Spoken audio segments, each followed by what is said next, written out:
archaeologist, philosopher, bonsai aficionado, author, black belt, and squanderer of over 50,000 hours watching B-movies. Using archaeology to dig deep and connect clues, he uses this wealth of useless knowledge to bring you classic snarky movie reviews and world-famous short summaries. Now broadcasting from beautiful downtown Tallahassee, it's Nantan Lupan at the Drive-In. I wanted to get one more show in October, and boy, this is a doozy. I haven't seen this movie in a few decades, but man, does it age well. This movie not only closes the October 2014 Frankenstein line, it intersects with the Patrick Knowles line and puts us back on course for a mid-November return following a Veterans Day special. Today's film is Frankenstein Meets the Wolfman, 1943. Lon Chaney Jr. played the role of Lawrence Talbot and the Wolfman. I don't know if Chaney Jr. was the greatest actor ever, or if that was real pain that he shows in every scene. I just can't get enough of Chaney. Chaney was the son of legendary actor Lon Chaney from such films as Phantom of the Opera in 1925, The Hunchback of Notre Dame, 1923, and about another 160 movies. Jr. is perhaps best known for playing the role of Lenny in Of Mice and Men, 1939. Patrick Knowles played Dr. Mannering. Knowles had 127 credits from 1932 to 1973. Knowles was cast as Frank Andrews in The Wolfman 1941 and helped track down and kill the Wolfman. Knowles played the role of Will Scarlet in The Adventures of Robin Hood 1938 and The Unrequited Love in Auntie Mame 1958. Bela Lugosi played the role of Igor, the friend and controller of the monster. I'll have to try and read this. Lugosi was born Bela Fărinek Dizo Balasco in 1882 in Logo, Romania. During World War I, Lugosi was an infantry lieutenant in the Austro-Hungarian army. Yes, that's correct. It's the other side. Since he was active in the Actors Union during the Hungarian Revolution of 1919, he was forced to leave his homeland. For a time, he continued to act in Berlin, but left for America in 1920. He arrived in New Orleans in December 1920 by ship. This makes me wonder, were the rats disappearing on the boat? And did he mingle with the Crescent City vampires? You know, Lestat and company. After working on the stage for 3 years, he got his first silent screen role in America. He'd been in about a dozen or so in Hungary. By 1927, he was back on Broadway in the role of Dracula. For the movie, it had always been rumored that Lon Chaney Sr. was the first choice for the role, but he died before shooting began. There is some controversy with this, as Chaney was under contract with Metro-Goldwyn-Mayer and would not have been available. Well, Lugosi got the role, and since then he has been the archetypical vampire to most of us. However, this stuck Lugosi in the horror genre. He also helped to organize the Screen Actors Guild in America during the 30s, and he joined as member number 28. Lugosi was also limited to the horror genre because of his accent. A change in ownership at Universal caused the number of horror roles to begin to decrease. He also began taking opiates for his war wounds. He finished his career in B-movies such as Glenn or Glenda, 1953, and Plan 9 from Outer Space, 1959, which was completed with a stunt double following his death. He died of a heart attack in 1956 and was buried in his full Dracula costume, including a cape. Lionel Atwell played the role of the mayor. He was educated in London and began his screen work at the age of 20. In 1915, he came to America.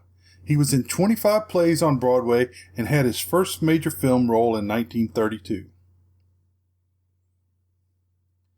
He had a deep voice and a bullying manner which served him well in his roles as noblemen, mad doctors, military men, policemen. He usually wore a trademark thin mustache. His roles included Captain Blood, 1935, and To Be or Not to Be, 1942. His career was ruined in 1943 after he was implicated in what was described as an orgy at his house that included naked guests, pornographic films, and a rape that occurred during the event. Maria Ospenskia played the role of Maliva. Ospenskia was a 90-pound dynamo that was born and trained in Russia and had a great stage career and only started doing movies to keep her drama school going. She was a devoted astrologer and in many ways echoed the parts she played. Ospenskia was only 6 years older than Bela Lugosi, who played her son in The Wolfman and the monster in this movie. Leona Massey played the role of Baroness Ilse Frankenstein. Massey was a beautiful Hungarian singer that tried to make her mark in the American cinema. Her voice was deemed too light as a soprano for the movies, and her acting ability was generally questioned. She made a total of 11 movies. She also was quite good in this movie as the aristocratic Baroness and the child of Dr. Ludwig Frankenstein.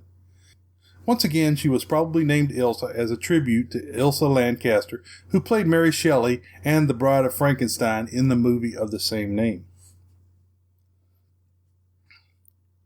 Dwight Frye played the role of Rudy. This part was cut down so much that he was only seen dancing at the wine fest. Not a good use of the actor that first played the role that would become Igor.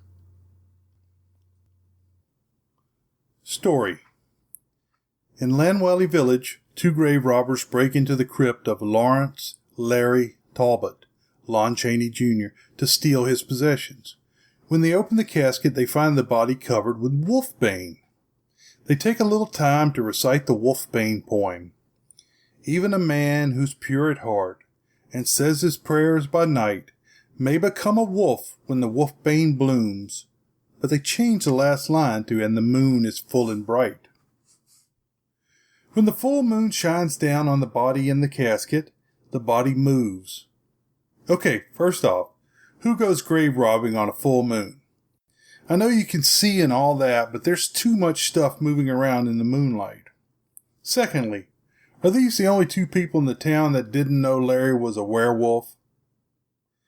So when the creature grabs the robber's arm, the robber lets out a cry of, "It's alive!" which is very appropriate for a Frankenstein movie.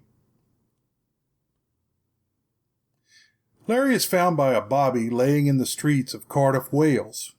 Larry has a large head wound. When he awakes, he is recovering from surgery at Queen's Hospital. He has been operated on by Dr. Mannering, Patrick Knowles. That's Dr. F. Mannering.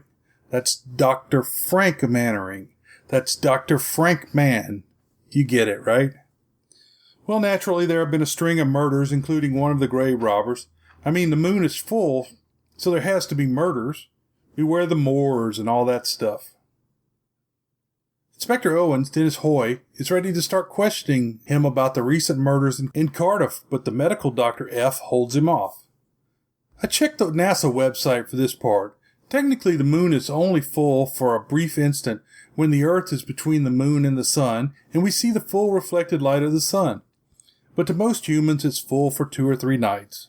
Therefore, your average werewolf rampage can continue for 1 to 3 nights. So since the moon still appeared full, Larry left his hospital bed and went on a bit of a killing spree. The MD thinks Larry is mad, so he locks him in a straitjacket. And then along with the inspector, they head to Talbot's hometown, where the murdered grave robber and Larry's empty tomb are found. They receive word that Larry has chewed through his straitjacket and has escaped. We rejoin Larry, who was in Western England searching for the gypsies. Somehow he makes it to the mainland of Europe and eventually finds Maliva, Maria Ospenskia. Remember from the Wolfman 1941 that Maliva was the mother of the first werewolf, Bela, played by Bela Lugosi? Bela bit Larry, and that's how Larry became cursed with the mark of the pentagram, the 5-pointed star. Larry wants to die as he is currently immortal. Maliva agrees to help Larry, so they get on a wagon and go on one of those buddy road trips with much bonding. I don't remember them crossing the English Channel, but they end up in what would normally be called Germany. However, this movie came out in 1943, during the middle of World War II, when the outcome of the war was not clear. So they kind of cleaned up the Germanness. Although the town had people wearing lederhosen, pipes on the walls, wine fest, and Frankenstein's castle, it was not called Goldstadt or Frankenstein, but was named Bavaria, which loosely translates to water place in German. They dropped by the local guest house to ask about Dr. Frank, but received a cold shoulder as they were told that he and his monster are dead. There's an attractive young lady working in the guest house, so you know she is going to get the chomp. Now, Maliva understands how werewolfing works, as she protected her son Bela for many years. So it's amazing to me that she would ride along with Larry with a full moon rising. Larry wolfs out and runs off, giving the girl the chomp, finds the castle and falls through the floor into the icy dungeon. There's no burning sulfur pit here like in The Son of Frank. Larry stomps around a bit as the werewolf and tries to get out of the hole, but can't. He wakes up in the morning as a human, laying halfway in a frozen stream in the dungeon. There's a wall of ice in the corner, and Larry sees something inside. He breaks the ice and sees it's Frankenstein's monster, Bela Lugosi. But he breaks it out anyway. They become best buds and spend a little time looking around for Dr. F's notes. Since he can't find the notes, he goes to the town's mayor, Lionel Atwell, to contact the Baroness, Leona Massey, on the pretext of buying the castle. When they meet, he confesses that he only wants the book. She says no, but oddly agrees to meet him at the dance. Dr. Mannering, Patrick Knowles, shows up at the dance as he has been following Larry by the trail of murders across Europe. About this time, the monster comes into town, arms straight out at shoulder level. I'll explain that in a bit. Larry, the MD, the Gypsy, the monster, and the Baroness all toddle off to the castle, where the Baroness reveals the location of her father's notes so the MD can kill the monster and help Larry die. The villagers, under the leadership of the mayor, decide to take a different tact on the monster. The mayor states, "We must be more clever this time. We must pretend to be friends with the monster." Vezek, the proprietor, says, "Yes, why not elect it mayor of Vassaria?" The castle is completely burned down, but fortunately, all of the lab equipment is intact. What are the chances? The process is pretty simple. You just reverse the wires on the neck bolts and suck all the power out. There's also a dam above the castle that provides water-driven power, so no need for lightning. The mayor of the village is trying to keep everyone calm, but the Gypsy is buying food and more electrical/medical equipment is coming in every day. Vezek, Rex Evans, is a hothead and wants to blow the dam. He makes statements like, "I want to handle this with my fist," which I took as a wartime shot against the Nazis. The Baroness can see that Dr. MD is becoming power mad, just like her father, and she is very concerned. Well, true to form, the doctor gets Larry and the monster on two tables, and he begins to amp up the monster rather than destroying it. The doc cries out, "I can't do it. I can't destroy Frankenstein's creation. I've got to see it at full power." Frank gets to full power and Larry wolfs out, and they get to scrapping. The Wolfman is fast and can jump. The monster is strong and deliberate. It's a classic battle quandary, light and fast or slow and strong. The villagers see the flashing at the castle, and they begin to head off, pitchforks and lanterns in hand. Vezek slips away and puts dynamite by the dam. The dam breaks after the explosion, sweeping away the monster and the Wolfman. Dr. MD and the Baroness make it out okay. But what happened to Maliva? There are a few things you didn't see in the movie. In the screenplay, the transplant of Igor's brain that happened in The Ghost of Frankenstein in 1942 caused the monster to become both blind and deaf. The monster was supposed to have speaking lines, but they were all cut after production. Lugosi had refused the original role in Frankenstein 1931 because he would not have had any lines. How ironic. Universal executives feared that World War II audiences would find Lugosi's voice too close to Adolf Hitler's own rhetoric. Since the audience did not know the monster was blind, his outstretched arms and lumbering gait made him look ridiculous. It also became the way every single person imitates the monster to this day. Originally, Chaney was going to play the Wolfman and the monster, but the producers decided the makeup demands and scheduling wouldn't permit it. Evelyn Ankers, who played Elsa in The Ghost of Frankenstein in 1942, was cut because she was Larry's girlfriend in The Wolfman. Screenwriter Kurt Siodmak, a German Jew himself who had fled his country after hearing anti-Semitic speeches in 1937, deliberately changed the location of Frankenstein's castle from Germany to the fictional Bavaria. The villagers had 2 pitchfork parties during the movie. In one, there's a nice German shepherd. The dog was actually Chaney's dog that he fought in The Wolfman in 1941. Summary. Man struggles with his identity while traveling in Europe until all his troubles are washed away. I'd love to hear your comments, so keep them coming in. You can visit snarkymoviereviews.com where you can hear this or other podcasts. You can also follow us on Twitter, Facebook, or WordPress, whatever suits you best.